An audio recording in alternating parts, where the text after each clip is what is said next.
Okay guys, welcome to my YouTube channel. In this tutorial, I will be discussing about the interquartile method. I'm going to go over all the concepts about this interquartile method. Guys, before going further, don't forget to like, subscribe, and turn on the notification bell so you'll be the first to be notified when I upload new coding videos. So yeah, without further ado, let's go.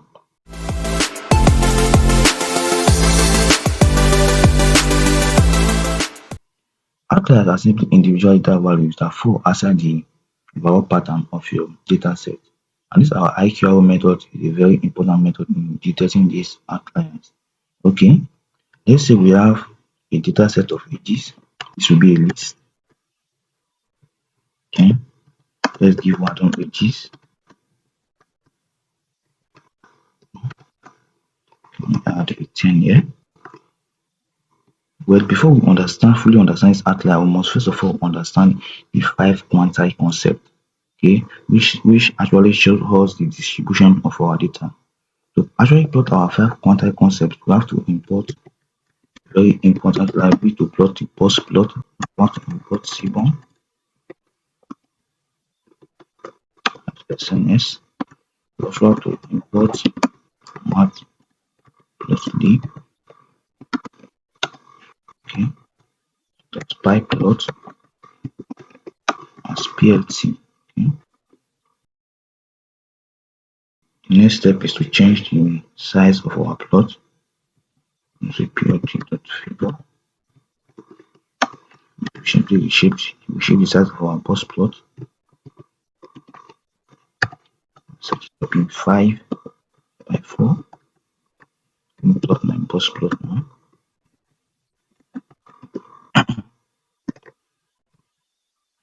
Move the plotting to the y-axis. This. Okay, as you can see here, this is the 5 quantile concept I was trying to explain, that it shows the distribution of our data. This is the first quantile, the second quantile, third quantile, the fourth quantile, the fifth quantile.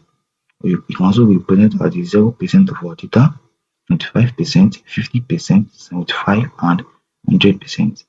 Any values less than this, my first quantile here, the 0%, is considered to be an outlier, and any value also greater than this, my 100% here, for the fifth quantile, is also considered to be an outlier. As you can see here, we only have one outlier here, which is this number 10. Okay, let's now use our IQR method to detect it. This is a slide I created to explain the IQR method for us. First of all, the IQR method is very simple. You simply get your third quantile minus your first quantile, then that will be your IQR score. Then you now create an upper limit.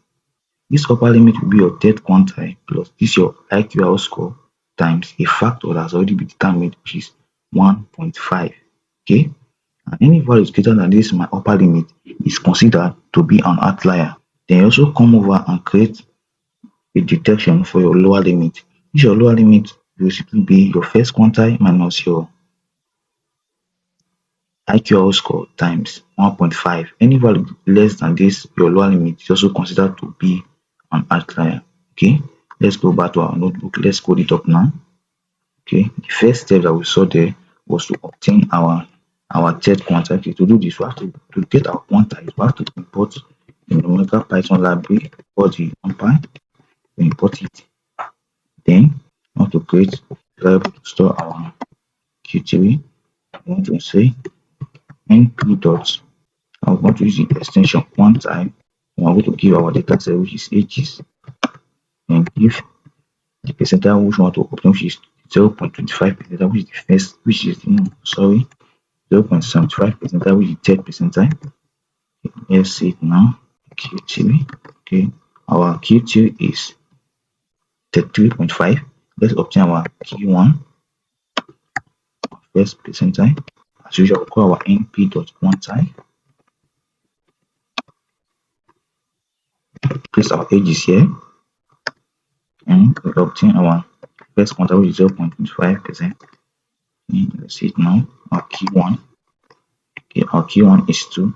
Then we obtain our IQR score, which will be simply given by Q3 minus my Q1. Okay, let me check my IQR score.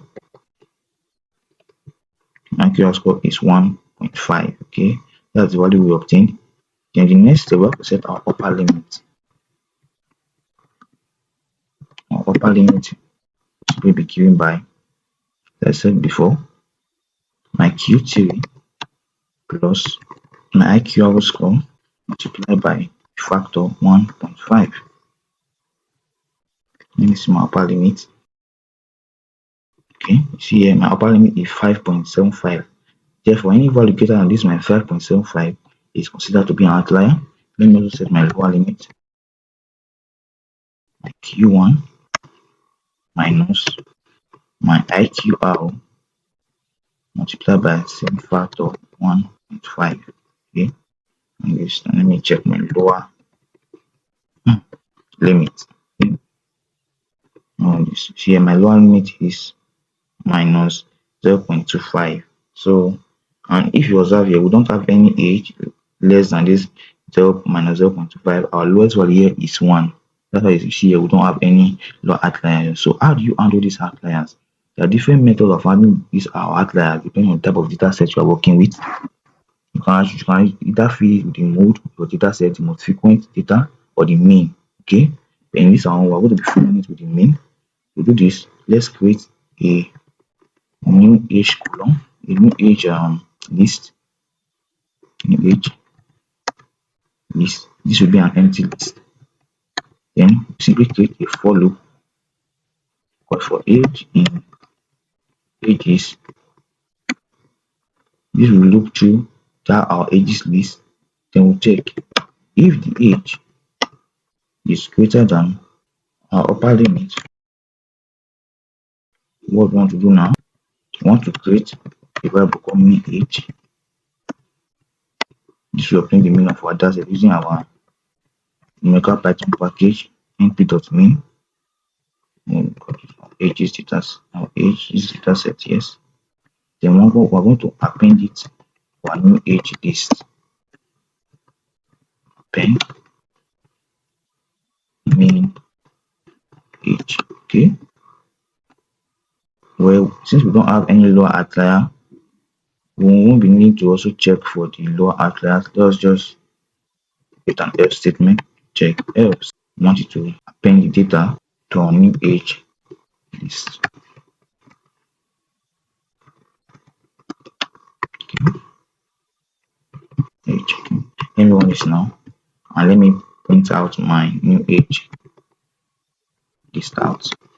When I run this now, you can see here my new age list has been created, and you can see this our outlier before, which was 10, is now 3.55. So let me replot this our box plot again. Let me replot it again. SNS dot box plot this ages. Let me run this. No, sorry, it's supposed to be new age. New age. Run this now. Yes, you can see now we don't have any outlier anymore. We don't have any value greater than our 50 percentile or value less than my first percentile. So that's how you detect outliers using the IQR method, using the interquartile range method. Okay, there's a video I also created to teach you guys how to detect outliers using the insert score method, which is also a very important and powerful method in detecting outliers. I will drop it in the description below. Don't forget to check it out. And if you are not subscribed to my channel yet, subscribe, because I'll be uploading new videos on a regular note. Yeah, guys, thanks for watching.